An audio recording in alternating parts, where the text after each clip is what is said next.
Meadows will be arrested unless the federal judge appointed by President Obama somehow agrees that Mark Meadows is far too important a former federal employee to be arrested, even though Donald Trump will be arrested for the fourth time on Thursday.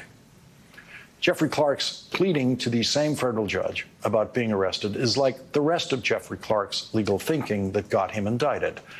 Legally far-fetched and also astonishingly childish.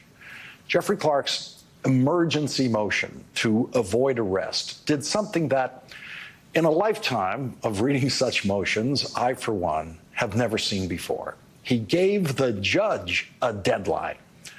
Jeffrey Clark filed his motion in the middle of the night last night, when pretty much every federal judge in the continental United States is sound asleep. And he gave the judge a deadline of 5 p.m. today. Jeffrey Clark asks the judge, quote, to grant a stay or a temporary restraining order against Fulton County on or before 5 p.m. Tuesday, August 22nd. We're going to be joined by far more experienced readers of such motions than I am, Neil Katyal and former Georgia District Attorney Gwen Keys-Fleming. And they will tell us if they've ever seen a criminal defendant give a judge a deadline.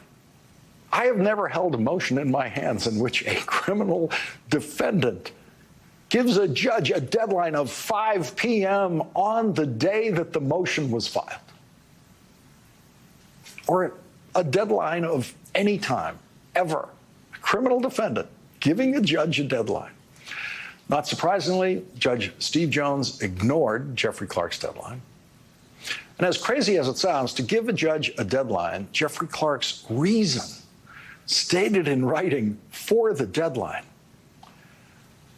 is the single most childish thing, maybe the only childish thing I have ever seen in a criminal defendant put in writing to a judge. Jeffrey Clark's motion says he was giving the judge a deadline of 5 p.m. today because, quote, Mr. Clark would not need to be put the choice of making rushed travel arrangements to fly into Atlanta or instead risking being labeled a fugitive. I'm sorry, but I did read that sentence as written. It seems to be missing a word, possibly the word through, as in Mr. Clark would not need to be put through the choice of making rushed travel arrangements to fly into Atlanta or instead risking being labeled a fugitive. Delta Airlines, the third biggest airline in the United States of America, which is based in Atlanta, has made Atlanta possibly the most reachable city in the United States of America. You can be on a flight to Atlanta from anywhere in America 2 hours after someone tells you you need to go. You can be on a flight to Atlanta from anywhere in the world the same day you get the word you have to get to Atlanta. But not Jeffrey Clark.